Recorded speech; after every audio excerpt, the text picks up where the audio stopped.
What's up everyone, my name is Connor and welcome to my channel where I will be reading and reviewing books. Today I will be talking about Frostbound by Frost K.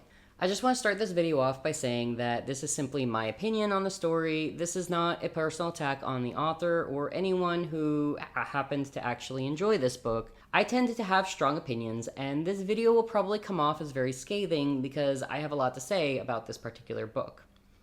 I also want to remind everyone that reviews are for readers. If you agree with my review, great. If not, I encourage you to close out of it at any time because I would rather you protect your peace and mental well-being rather than getting angry over criticisms from a complete stranger over the internet and feeling attacked over a difference of opinion. The same goes for the author or friends and family of the author. On the off chance that you've stumbled onto this video, this is not for you. Without further ado, let's kick this review off with the summary. Dahlia Skysinger has managed to survive the underworld of Astera her whole life through clever deals, selling her voice, and never staying in one place too long. When her little brother is caught stealing from the crown, Leah is forced to make a cruel bargain with the royals. Her life for his. To regain her freedom, Leah must impersonate the princess, marry the monstrous Frost Giant King, then spy on and kill him. Taking a human bride is King Neeb's last chance to secure peace for his people. Promised a frail mortal princess he could lock away and forget about, the last thing he expects is a woman with a sharp tongue and a reckless amount of courage. Leah might be the key to avoiding war, but he doesn't trust a single word that falls from her pretty lips. And so the wicked game of trickery and survival begins. But what happens when an assassin starts to have feelings for her target and a king's icy heart begins to melt for his little human bride? Despite being a queer man who mostly reads queer stories over straight romance, this premise actually did interest me. I love arranged marriages and political intrigue, and the main character having to go undercover as a princess was genuinely compelling to me. And I did actually like what I had read of the sample enough to jump into the rest of this story. I think that a big reason I have such strong opinions about this book is that I felt like it started out strong, but then over time the storytelling just kind of started to nosedive.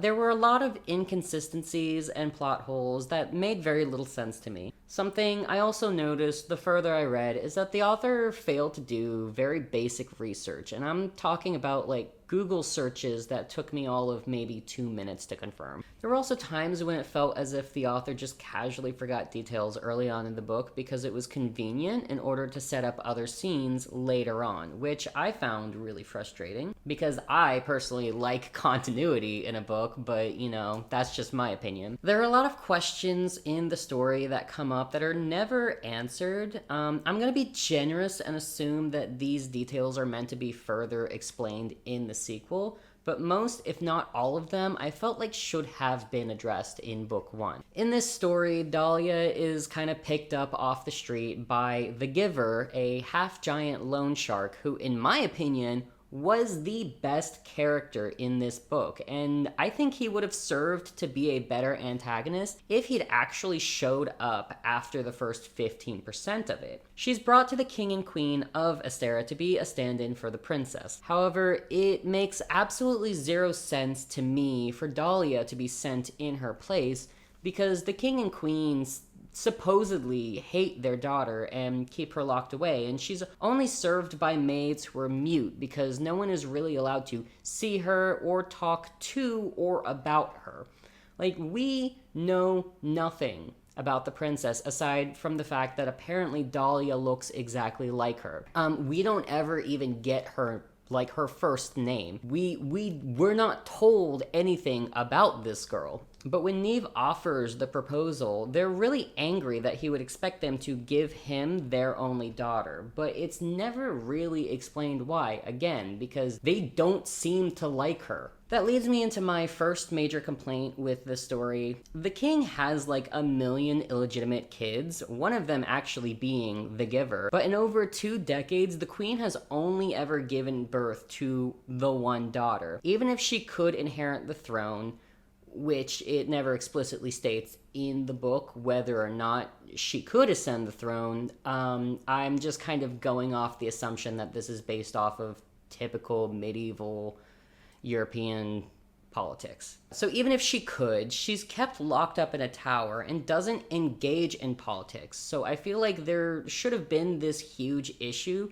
of who is supposed to succeed the king that is just never acknowledged. There wasn't any kind of political unrest in Astera over this, which I found very hard to believe because we know from historical accounts that queens who weren't able to give heirs were either divorced or executed to make room for someone who could. And without an heir, there would have been this huge power grab from other nobles who would want to seize the throne. But that's not actually a thing in this book. I'm personally convinced that the author just has no idea how to write politics. I'm not saying I'm an expert, but I've consumed enough media to know that these are very basic details present in basically every setting like this. The author also does this thing at least twice in the story where information that was available to us, the reader, is not available to Dahlia and is meant to be like this huge shocker when it's revealed, but it didn't have the intended effect on me when reading because the way it read, it was just sort of assumed that she also knew. So when she is shocked by this revelation, I was sitting there like, what do you mean she didn't know this already? Did I miss something? This first happens when Dahlia is first brought to the king and queen. She's apparently put through weeks worth of etiquette training without knowing what it was for, and then surprise, surprise, she finds out she's being trained to pose as the princess. This makes very little sense for two reasons. Firstly, this kind of narrative beat only works to create drama if the reader only knows as much as the main character does. We know from the summary that she is acting as a fake princess, so it isn't a shock at all when it's revealed to her, but it's presented in a way that feels like it is meant to hit you, the reader, the same way, when in reality, it just left me feeling very confused. Reason number two, this isn't revealed to her until the day before she's sent off with the Frost Giants. If you plan on using someone to pose as your daughter and act as both a spy and an assassin, it makes zero sense to not cue her in on that information sooner. How is she supposed to prepare herself for that role if you wait until the very last moment to tell her that information? The second time that this happens in the book is when Dahlia first arrives to the Frost Giant Kingdom, and it's revealed that she was also never told that she was being married off to the Frost Giant King. I guess she just thought she was taking a quick trip to the kingdom and then going back home. This also left me very confused because everyone in the book, including the reader, knew this information except the main character. And when it was revealed, it had the same effect as before, where I was left really confused. Again, what do you mean this is new information? If you're trying to do these big reveals that are meant to be shocking, the reader can't be privy to that knowledge, because when it is revealed dramatically, you're just sitting there like, yeah, that was made exceedingly obvious at every turn of the story up until now. It was stupid and just plain bad writing. It shouldn't have even been in the story in the first place. It would have had a better impact if that information was given to her the day she met the king and queen. You can tell the author thought she ate with these twists, but it was just confusing. Another plot point I would like to highlight is that when the queen hands Dahlia over to the giants, she literally tells them, if anything happens to my daughter, I'll wage another war that will make the last one look like child's play. But there are multiple times throughout Neve's point of view chapters where he has zero interest in her well-being. Let me take a second to just read this little excerpt from the book. She coughed again, the sound wet. Maybe she had weak lungs? If so, she was not long for life. He'd help her go quickly and painlessly. He wasn't a monster. And if she was a spy, she'd be executed as a traitor. Either way, his wife wouldn't be long for this life. Multiple times in this story, he holds this belief that she's going to die pretty quickly after returning to the Frost Giant Kingdom, and doesn't seem to care if she does. This, again, made no sense, because the queen made it very clear that Dahlia was to be taken proper care of, or she'd start another war over it. This is also not how political marriages work. Sure, they don't have to treat her well, but they also can't just lock her away and forget about her until she dies. If she dies, the Asteran king and queen can accuse Neve of intentionally killing their only child and start a war over it, which was exactly what he was trying to stop when he suggested this arrangement in the first place. Neve still has to take care of her after he marries her, because her life is literally tied to the peace treaty that they made. And if she dies, nothing is stopping the other kingdom from going back on that agreement. Again, I'm just convinced the author has no idea how political marriages work, and this was all just kind of thrown in to fuel the enemies to lovers drama between Neve and Dahlia. So anyway, Dahlia is forced to travel in really bad weather for several weeks before reaching the Frost Giant Kingdom, and in that time she develops turbo pneumonia. The Frost Giants sort of notice this decline in her health, but they claim to not know enough about humans to recognize whether someone coughing their lungs out is normal or not, because Frost Giants have a different physiology from them. Not really. The only thing that it really mentions in the book that is different with their biology is that Frost Giants apparently have 2 hearts, but there's nothing else to suggest that like their biology is so different that like they're so ignorant to how human health also works. And also at a later point we discover that Frost Giants do actually have a concept of lung health, because there's a healer that recognizes that Dahlia has water in her lungs and gives Neve a medicine just in case he also got water in his lungs after an incident where both of them almost drowned. So you're telling me that they do have knowledge of pneumonia because they have a way to treat it, but you couldn't recognize it in a human who has spent the last few weeks traveling in the rain? Sure, Jan. Another thing that happened is that during her travels, Dahlia gets these really bad open sores on her legs from too much riding on top of her turbo pneumonia, but at no point does she ever say anything about it, so they become super infected. This didn't make any sense for several reasons. One, she's supposed to be playing the part of the sheltered princess, but at no point does she actually act like one. I'm gonna take this aside for a second and just complain about this particular thing. We get one single scene in the beginning of the book where she pretends to be a maid and actually does it really well, so we know that she can act. But that's the only time in the entire book where she ever makes any effort to go undercover. She does not act or talk as if she grew up in a palace, and at no point does anyone actually bring that up. Sure, there are moments where they think, that's not how I expect a princess to act. But then it's as if the thought just instantly leaves their mind, because despite that being incredibly suspicious behavior, it's inconvenient for the author to address that glaring plot hole, so they just don't. So yeah, Dahlia is quite literally slowly dying and doesn't mention it to anyone, I guess because she doesn't want to seem weak. But girl, you're acting the part of a princess. You should really be playing that kind of thing up if you want to make it believable. It also makes no sense for her to completely disregard her health like this, because her goal is to get back to her brother, and she's not going to be able to do that if she dies from pneumonia and infection. This plot point really only served to kind of change Neve's view of her when it is discovered after she almost dies from it. He doesn't actually start giving a about her well-being until he sees just how much she suffered in silence. I had a big issue with this part personally. In a lot of books with female leads, it feels like there's this sort of theme where you're only a strong female character based on how bad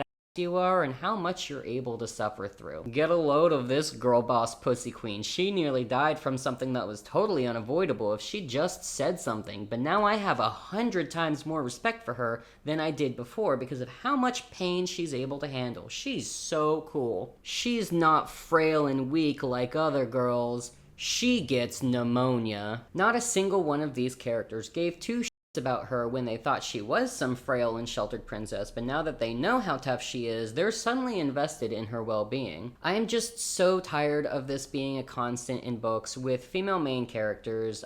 This may be an unpopular opinion, but I actually want to see more female characters who lean into those archetypes and not be portrayed by the narrative as a bad thing. Going back to the part where Dahlia nearly drowns and freezes to death immediately after entering the Frost Giant Kingdom, we have yet another instance of the author not doing basic research. She's rushed to a healer who immediately tells her apprentices to prepare a hot bath because they have to warm her up immediately.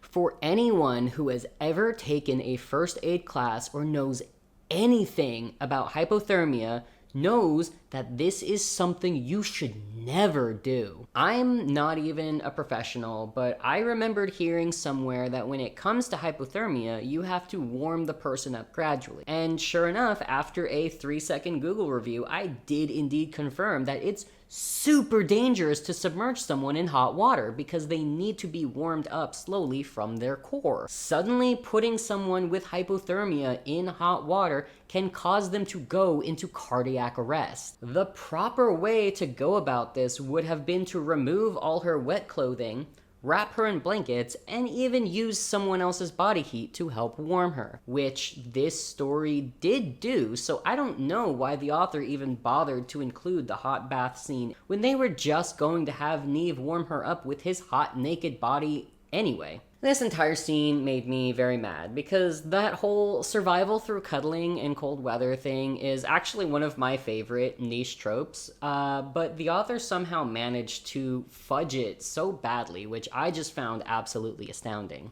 I want to say this was around the 30% mark of the story, and it was at this time that I officially decided that I hated this book. There were a lot of points that didn't make much sense to me, but I let it slide because I thought it had a good start, and I did still really like the premise, but eventually you reach a point where too much bullshit happens in the story for you to ignore it, and that was this point for me. After all of this happens, Dahlia now discovers that she's actually been married to Neve, which again was the most lackluster plot twist I've ever read in any book, because it's not a twist if we've known this information since the beginning. There's exactly one instance of an assassination attempt, which I guess is to show that there's dissent among the other groups of frost giants, but aside from that, we don't really get any insight into what's going on in the frost giant kingdom. The author does this really annoying thing where she just sort of conveniently skirts around anything that has to do with politics at this point in the book by either mentioning events off page in short paragraphs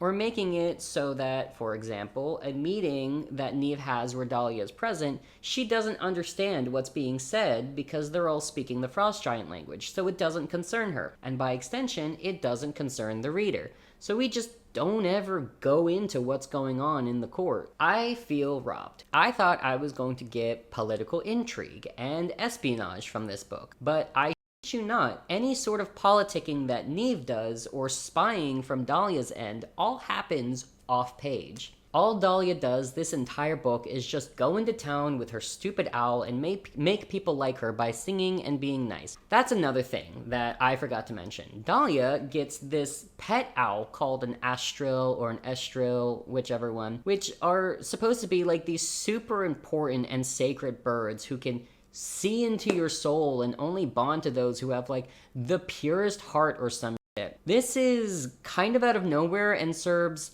absolutely no purpose to the plot other than to show how special Dahlia is. This bird could have been completely removed and it would not have affected the story whatsoever. She doesn't do anything to earn this super special bird. She doesn't rescue it or do anything to befriend it. It literally just shows up, she tosses it some food, and boom, she's got a dumb soul-seeing bird that only the most special of special people ever get because she's the first in like 100 years or something to bond with one of these. This thing is literally a glorified prop and nothing else. I'm assuming the author plans on doing more with this bird in the sequel, but you can't just introduce something like this in the first half of the book and then completely shaft it for the rest. That's not good storytelling. This dumb bird brought nothing to the story. Honestly, I feel like this was actually what I hated most about this book. Like, out of everything, out of all the plot holes and inconsistencies and bad continuity, I hated this bird the most. Like, I love when main characters get animal companions, but like, that animal companion still has to contribute to the story in some way, whether it's like, you know, for the character's development or like, you know, comic relief or whatever. But like, it still has to do something, and this bird fucking doesn't. And speaking of Dahlia not earning things, she only gets the trust and love of the people in the kingdom simply by being herself and not being the princess she's supposed to act like, and just sort of becomes liked by everyone on virtue of being nice and being herself. There's a point where she is doing chores alongside the healer's apprentices, and no one questions how this sheltered princess knows how to do manual labor like dishes and laundry, and instead they just think, wow, she's so nice. What a good queen we have. I'm not saying that this isn't a valid tactic to get people to like you, but it is unrealistic that she would earn the love and trust and respect of everyone that she interacts with just because she's nice. I wanted to see Dahlia playing at politics and earning allies through subtle manipulation, or maybe like plying her maidservants by gifting them trinkets in exchange for information, you know, just kind of like very subtly worming her way into these people's like trust. And we just didn't get any of that. She's just super nice, and that's it. It just works on everyone she ever meets. It really just felt like the author had zero interest in investing any time in the originally established plot, and really just wanted to spend the rest of the book building up the unhealthy and frankly boring relationship between Dahlia and Neve, which leads me to the next section of this review. Neve. Neve is the worst. He spends the first 30% of the book lying to Dahlia about who he is. When they were in Astera, his cousin took on his identity for his protection, which, yeah, that's fine. That makes a lot of sense. However, in this time when he's sort of pretending to just be a normal guard, he still treats Dahlia really disrespectfully. He literally manhandles her after they meet, which results in him tearing her skirt, and no one says anything about it. Like, hey, this guard is out here treating the princess and the new wife of the king really bad. Like, he's yelling at her and ripping her dress. How is this okay? He doesn't even tell her who he is during their wedding ceremony, which was the instance where they both almost drowned, because instead of communicating to her that he was actually the king and in order to get married they had to perform this very specific ceremony, he just starts dragging her into a river, and she freaks out and nearly kills them both because, yeah, if I spent weeks traveling with a guy who was constantly hostile toward me, I would think that he's also trying to harm me and flip out too. There's another super gross part of this book that I really hated that you could tell was supposed to be seen as like this really tender sort of thing between them. But essentially after having a sloppy makeout session, Dahlia starts to pull away from Neve, tries to sleep separately from him because she's really conflicted about the fact that she has to kill him, but she's starting to develop feelings for Neve. Do you know what he does about this? One would think it would be to respect her need for space, but no, of course not, because it's not a straight romantasy if the love interest isn't a massive f***ing creep. What he does instead is wakes up every single night to pick up her sleeping body and carry her back to their shared bed, only to wake up to find her gone again every morning because she doesn't want to be around him right now.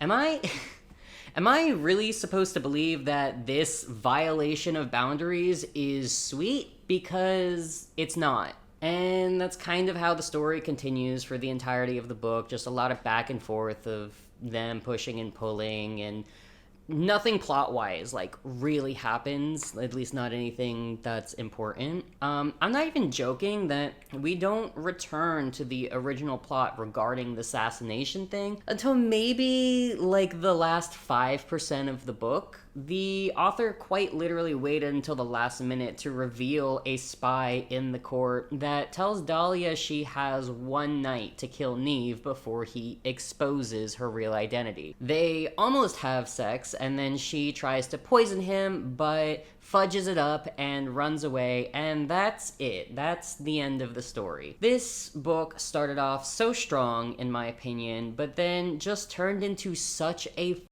slog for me. It was so uninteresting. It promised so much and then delivered none of the things that I thought made it compelling. I know I've been ragging pretty hard on this story, and I do feel absolutely justified in the hate that I have for this book, but there were some things that I do think the author did right.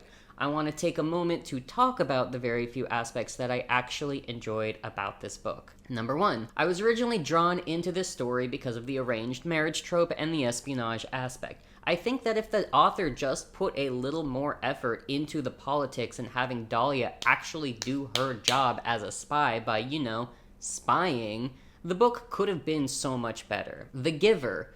This guy was my favorite character.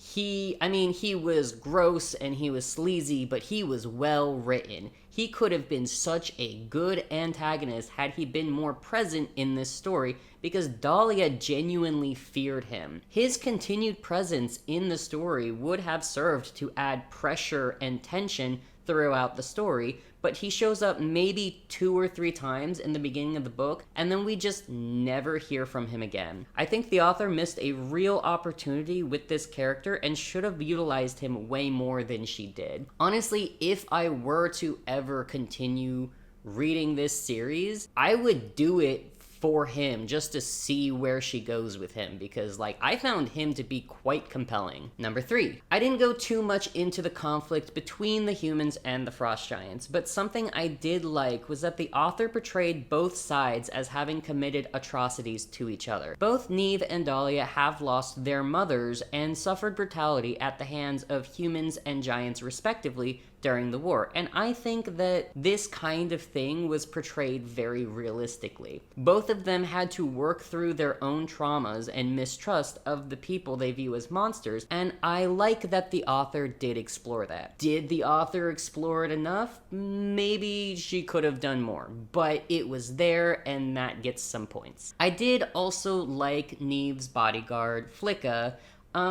She's not a super important character after a certain point, but in the beginning, it is revealed that Neve and Flicka used to be lovers, and she was upset at the news that he was getting married, understandably so. However, they have a healthy conversation and agree to remain friends and maintain a professional relationship as King and his elite guard. At no point is Flicka ever resentful to Dahlia for having married Neve. The only time in the story Flicka shows any hostility towards Dahlia is when she's telling her that as his guard, she won't hesitate to kill her if she becomes a threat to Neve. Not because he's her ex and she's jealous, but because it's her job to protect him. They never actually become close in the story, but Flicka isn't cruel to her and even helps her in one instance. So the author also gets some points from me for that. Overall, I would give this book a 2, maybe a 2.5, but that's being generous. I feel like I was promised so much more from this story, but over time it became clear that the author either didn't know how to write those things that made it interesting and compelling,